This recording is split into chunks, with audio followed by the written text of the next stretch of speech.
Quem pede a Deus para vencer a guerra tem que estar disposto a lutar a guerra.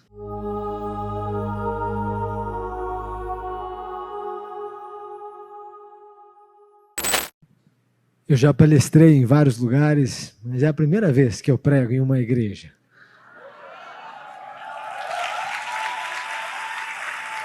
Portanto, para o resto da vida, eu me lembrarei da primeira vez em que eu preguei em uma igreja. Eu peço que Deus fale com você, apesar de mim, através de mim e em mim. Eu lerei aqui o que está escrito em Mateus, capítulo 25, versículos 14 a 30.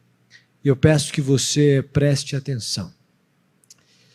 Pois será como um homem que, ausentando-se do país, chamou os seus servos e lhes confiou os seus bens. A um deu 5 talentos, a outro 2 e a outro 1. A cada um segundo a sua própria capacidade. E então partiu. O que recebera 5 talentos saiu imediatamente a negociar com eles. Ganhou outros 5. Do mesmo modo, o que recebera 2, ganhou outros 2. Mas o que recebera 1, saindo, abriu uma cova e escondeu o dinheiro do seu senhor. Depois de muito tempo, voltou o senhor daqueles servos e ajustou contas com eles. Então, aproximando-se o que recebera 5 talentos, entregou outros 5, dizendo: Senhor, confiaste-me 5 talentos, eis aqui outros 5 talentos que ganhei. Disse-lhe o Senhor: Muito bem, servo bom e fiel. Foste fiel no pouco, sobre o muito te colocarei. Entra no gozo do teu Senhor. E aproximando-se também o que recebera 2 talentos, disse: Senhor, 2 talentos me confiaste, aqui tens outros 2 que ganhei. Disse-lhe o Senhor: Muito bem, servo bom e fiel. Foste fiel no pouco, sobre o muito te colocarei. Entra no gozo do teu Senhor. Chegando por fim o que recebera 1 talento, disse: Senhor, sabendo que és homem severo, que ceifas onde não semeaste e ajuntas onde não espalhaste, receoso, escondi na terra o teu talento, aqui tens o que é teu. Respondeu-lhe, porém, o Senhor: Servo mau e negligente, sabias que ceifo onde não semeei e ajunto onde não espalhei?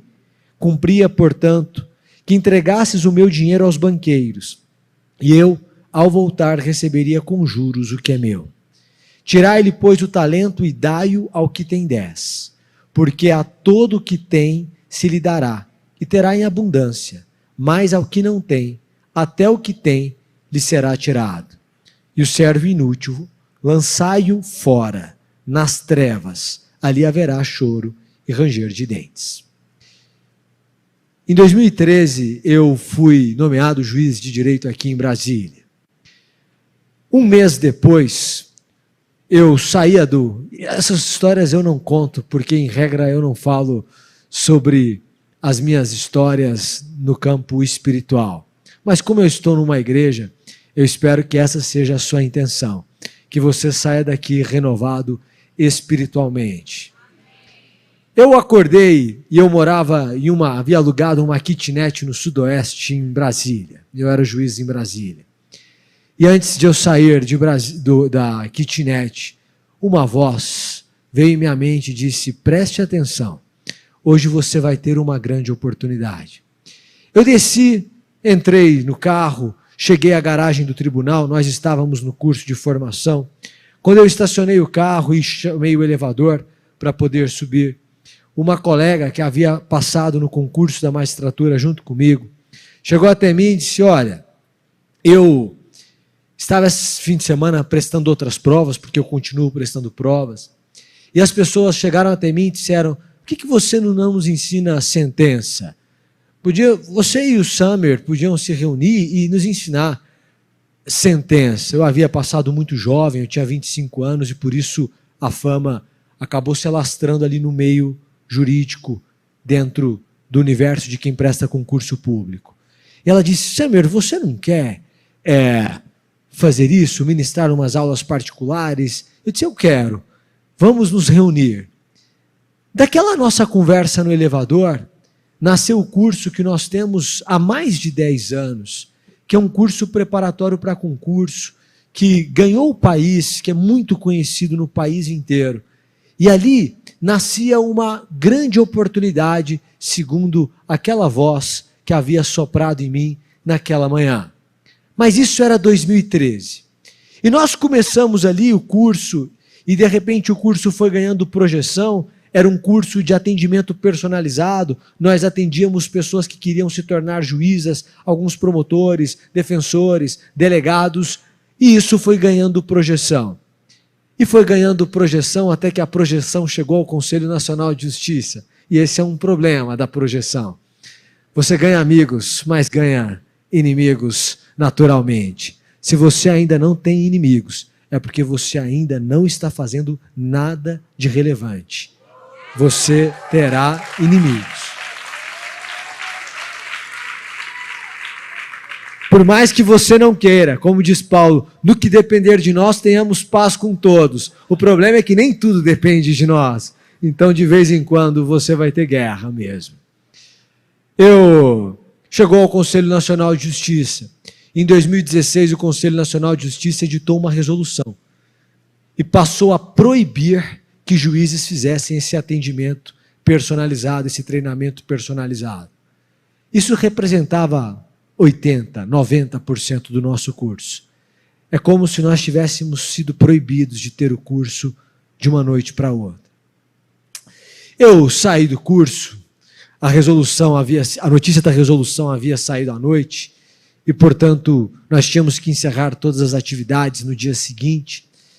Eu saí do curso e disse, meu Deus do céu, o que é que eu vou fazer agora? Eu tinha 200 alunos, mais ou menos, que eu atendia de forma personalizada. O que acontece é que, saindo de lá, eu tive uma ideia. Eu disse, a resolução diz que o juiz pode só ministrar aulas. E se eu ministrasse aulas durante 8 meses sobre todas as matérias? Não que eu seja professor de todas. Eu indicarei uma bibliografia aos alunos e eu direi, olha, eu vou estudar a matéria pela manhã e à noite eu vou ministrar uma aula resumindo o que eu aprendi. Você vai ler este livro de manhã e à noite você vai assistir a minha aula. E se você fizer isso por 8 meses comigo, você terá estudado todo o edital para a magistratura. E você estará preparado para o concurso de juiz. E eu serei tão somente um professor. E aí eu tive essa ideia, se vou enviar essa ideia, vou montar essa ideia. Meu sócio, no outro dia, às 8 horas da manhã, me encontrou na sala do curso e disse, eu vim demovê-lo dessa ideia. Por que não dá para você ministrar todas as aulas? Eu disse, não dá. Ele disse, você tem certeza? Eu disse, está levando o meu nome, eu vou fazer o melhor que eu posso. E então eu decidi que eu iria fazer isso.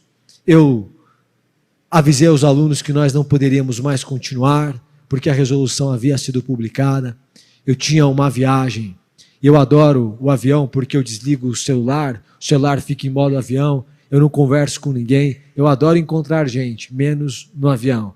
No avião fico calado, fico sozinho, eu me concentro. E naquele dia eu estava angustiado. E eu fui no avião orando e pedindo a Deus para que Deus fizesse a vontade dele. E naquele avião, Deus me deu uma palavra. E ele me disse, como Jacó e Labão. Você conhece a história. Quando Jacó prospera, o que Labão faz? Ele muda a regra. Quando ele muda a regra, Deus muda o resultado. E aí Deus me disse, eles podem mudar a regra, eles não podem mudar o resultado.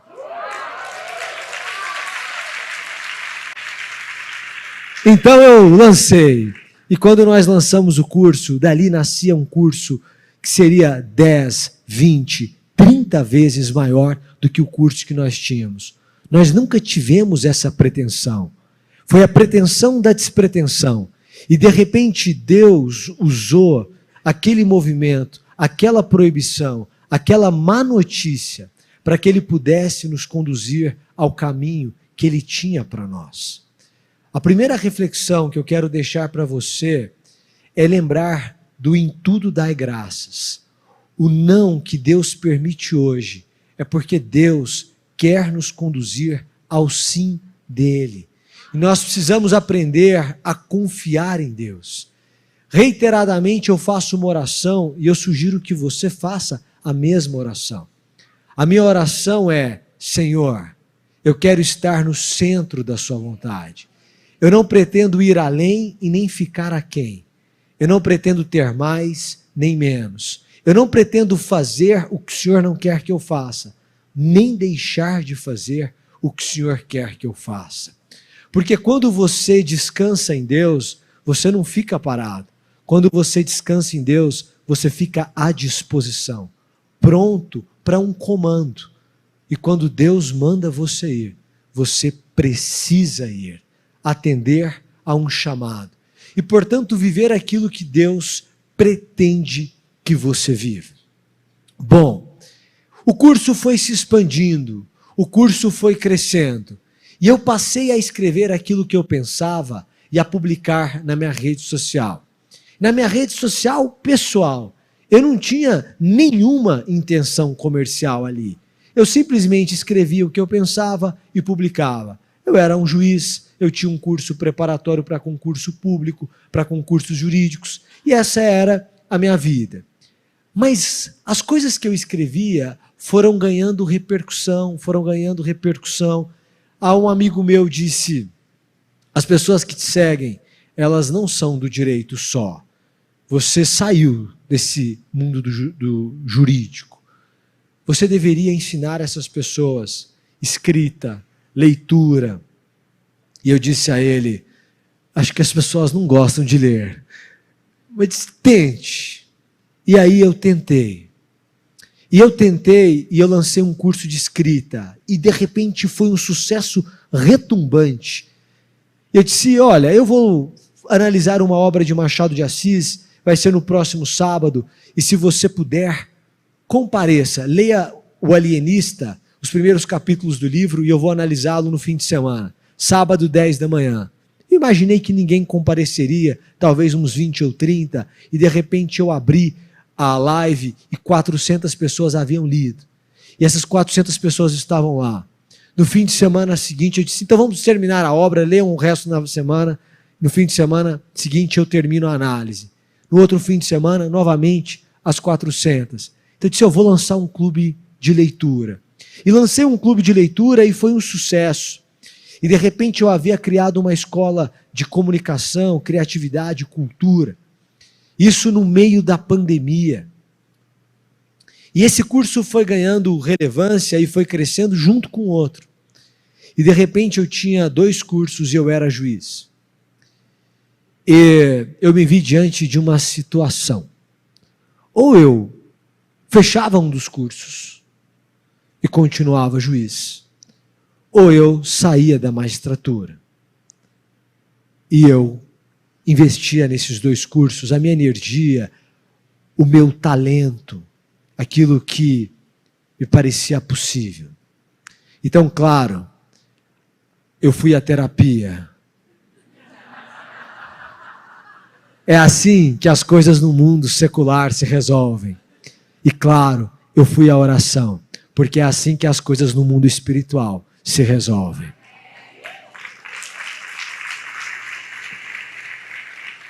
Então, depois de muita terapia e muita oração, num determinado domingo eu decidi que eu sairia com o apoio da minha esposa, que foi fundamental.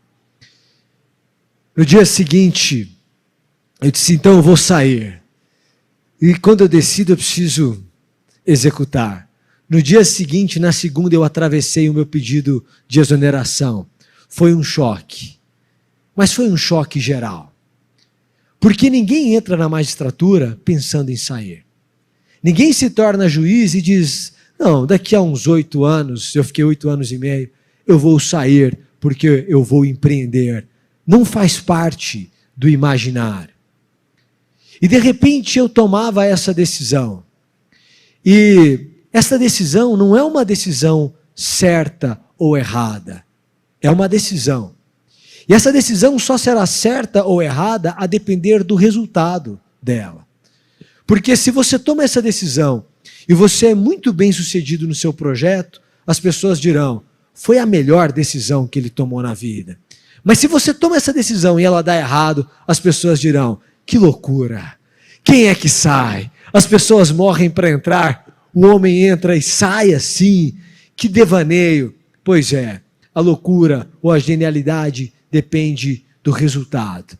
E de repente eu tomava essa decisão e eu saía da magistratura. Então você vai me perguntar, por que você saiu? Porque há tempo para tudo debaixo na terra.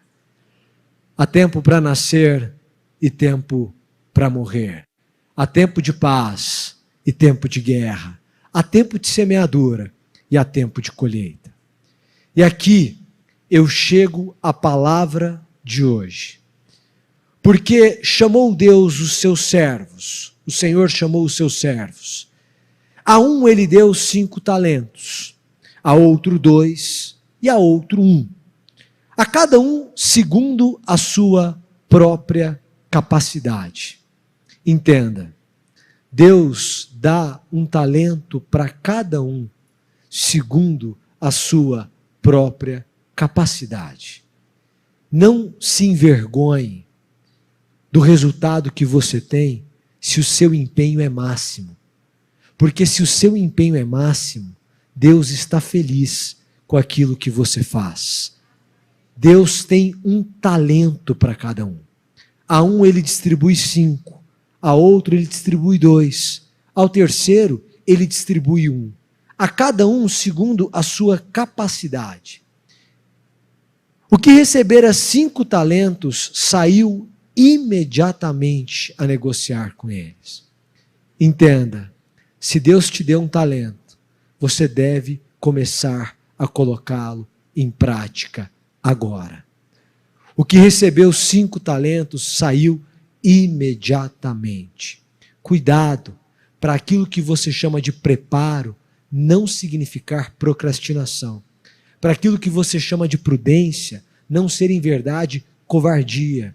Para aquilo que você chama de estudo não ser um excesso de teoria e uma fuga da guerra. Fernando Pessoa, no livro do Desassossego, diz assim: trago em mim as feridas das guerras que não travei, são elas as que mais me doem. Portanto, aquilo que você não faz, tendo o talento para fazer, é o que provoca a maior dor na sua vida. O que recebeu 5 talentos saiu imediatamente. E ele saiu imediatamente a negociar com eles. Deus me deu um talento. É um talento para falar às pessoas, para ensinar as pessoas e para inspirar as pessoas. Aquilo que foi dado nos será cobrado. Essa é a verdade. De maneira que o talento que Deus deu a você não pode ser um talento escondido. Isso não é uma faculdade sua. Você não pode escolher explorá-lo ou não. Você não pode escolher se você vai fazer aquilo ou se você não vai fazer. Porque se você não fizer, você estará em desobediência. Esta é a verdade. E de repente ele sai, e ele passa a negociar com eles, e ele conquista outros 5. O que tinha 2, sai a negociar com eles, e conquista outros 2. Ele não conquista outros 5. Cada um segundo a sua capacidade, ele conquista outros 2. O problema está no que recebeu 1. Porque saindo, abriu uma cova e escondeu o talento do seu senhor. Escondeu o dinheiro, aquilo que havia recebido do seu senhor. Eu gostaria que você se perguntasse, qual é o talento que você recebeu de Deus? E a segunda pergunta é o que você tem feito com esse talento. Um dia, Deus vai cobrá-lo disso. A doutora Ana Cláudia Arantes conta a respeito de uma parábola ou de um provérbio judaico muito conhecido. Um rabino próximo da morte, já bastante idoso, é colocado na companhia de um jovem que o acompanha, que mora com ele, que dorme com ele. De repente esse jovem acorda uma noite e olha e vê o rabino ali, sentado, em frente à janela na madrugada, olhando para fora. E ele diz: rabino, o que aconteceu? E ele diz: eu estou com medo. Ele diz: medo de quê?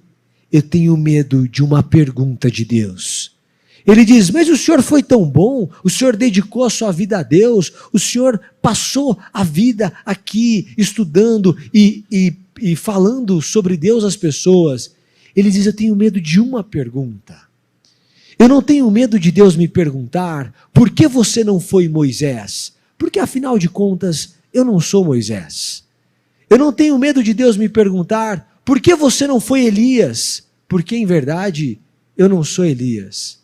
O meu medo é Deus me perguntar: por que você não foi você? E esse era o grande medo dele no fim da vida. No fim da vida, quando você estiver prestes a se encontrar com Deus face a face, talvez você tenha esse medo. O medo de Deus olhar para você e dizer: por que você não foi você? Por que você não explorou o talento que eu te dei? Por que você não negociou esse talento? Por que você não o explorou? Por que você, tendo o dom de falar de Deus a partir do seu comportamento, como disse, agora não me recordo o autor, pregue muito, creio que seja Francisco de Assis, pregue muito, se possível, use as palavras. O seu comportamento é a evangelização que esse mundo precisa. Vejam os senhores, que de repente esse encontro face a face vai acontecer. Mas há um comportamento próprio do homem, e um comportamento mais forte na nossa geração. Porque ele diz assim: chegando por fim o que recebera 1 talento, disse: Senhor, sabendo que és homem severo, e que ceifas onde não semeaste, escondi na terra o teu talento. Aqui tens o que é teu. No fim, o sujeito ainda é capaz de colocar a culpa em Deus. Ele disse: olha, o problema de eu não ter dado certo na vida é você, Deus. Porque sabendo que és severo e que ceifas onde não semeaste, eu não explorei o talento que você me deu. Quantos de nós estamos colocando a culpa em Deus por aquilo que não acontece na nossa vida? Há um colega da magistratura, William Douglas, ele diz: Deus deu a você um cérebro, use-o. E portanto, às vezes você está colocando a culpa em Deus, e Deus está dizendo a você: eu já te dei as ferramentas. Imagine você que o seu filho peça a você, que seu filho diga a você que ele quer vencer uma maratona. Ele olha e diz: pai, eu quero ser o primeiro lugar da maratona. Eu quero vencer a maratona. O que você, como pai ou como mãe, faz no dia seguinte? Você entrega a ele um par de tênis. Deus faz a mesma coisa. O problema é que a gente ora e pede a Deus para que a gente vença a maratona. E no dia seguinte, a gente espera que Deus nos trará a medalha. Ele não vai trazer a medalha. Ele vai trazer o par de tênis. Uma pessoa disse para mim: eu estou orando porque eu quero ser juiz e eu não tenho condições, é muito difícil. Então a pessoa ora e diz: Deus, eu quero ser juiz. No dia seguinte, Deus abre a porta, uma tia chega na cidade, vai visitá-lo, foi aniversário dele há um mês. A tia diz: eu não te dei nada neste mês, no seu aniversário, eu vou te dar R$1.000. Ele pega aqueles R$1.000 e, em vez de comprar a coleção de livros para que ele possa estudar, ele compra uma viagem. De repente, a tia diz, no mês seguinte, ele encontra pessoas que dizem: nós estamos indo à biblioteca. E ele diz: realmente existem pessoas empenhadas, ele não percebe que é um chamado. As economias dele, ele ganha um aumento, ele ganha um bônus, é um 13º. O curso que ele queria comprar entra em promoção naquela semana. Ele não compra. Ele tem as condições de estudar. Deus deu a ele o livro, Deus deu a ele o curso, Deus deu a ele a sala de estudos, Deus deu a ele as companhias que estão estudando. Ele não estuda. Aí, quando abre o concurso, um ano depois, ele diz: Deus, faz um milagre. Eu creio no milagre. Ele faz campanha na igreja. E Deus diz: eu te dei o tênis. Você não correu porque não quis. Porque aquilo que o homem semear, isso também ceifará. Deus vai nos dando instrumentos para que a sua vontade seja feita. Talvez esse seja o grande caso da sua vida. Talvez você esteja olhando para a medalha e talvez você não esteja olhando para o par de tênis que Deus te deu. Quem pede a Deus para vencer a guerra tem que estar disposto a lutar a guerra. Se você não está disposto a lutar,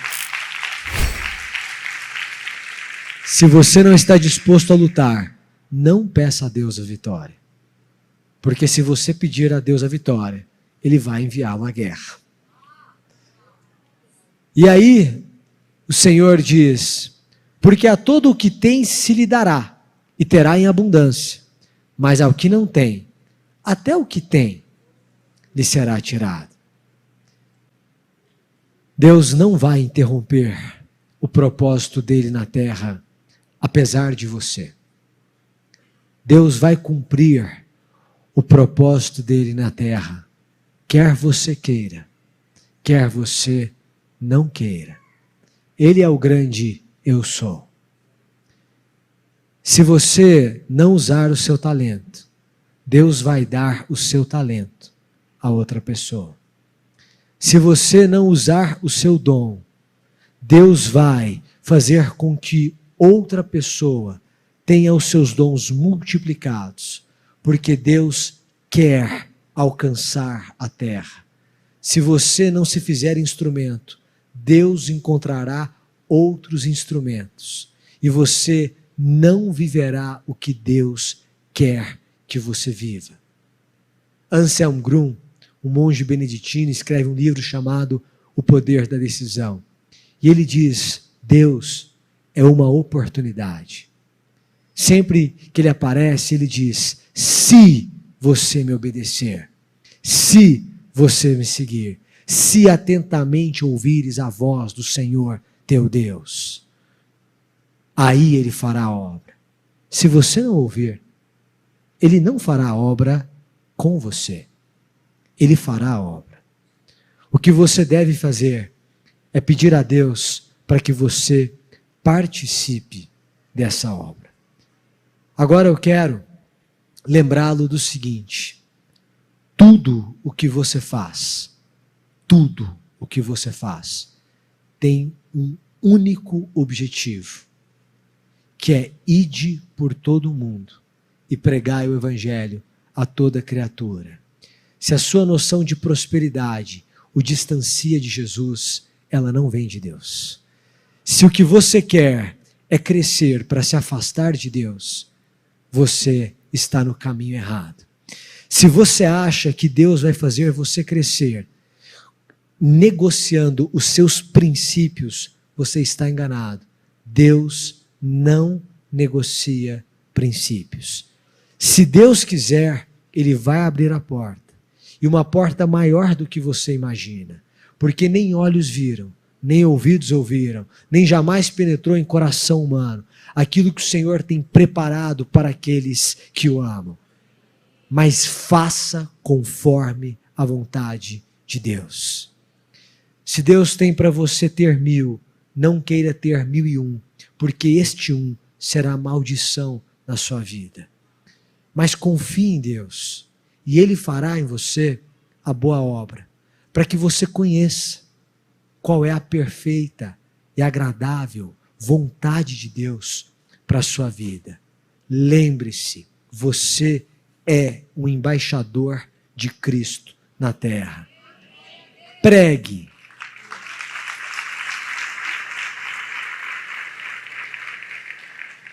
Pregue, pregue, pregue. Se preciso, use as palavras. Eu quero que você se recorde disso. Eu quero que você entregue a Deus, a Jesus, a história da sua vida. Eu brinco que nós não somos os autores da nossa história, como alguma frase de efeito diz, você é o autor da sua história. Não, eu acho que você é o ator da sua história. Ela foi escrita por outra pessoa.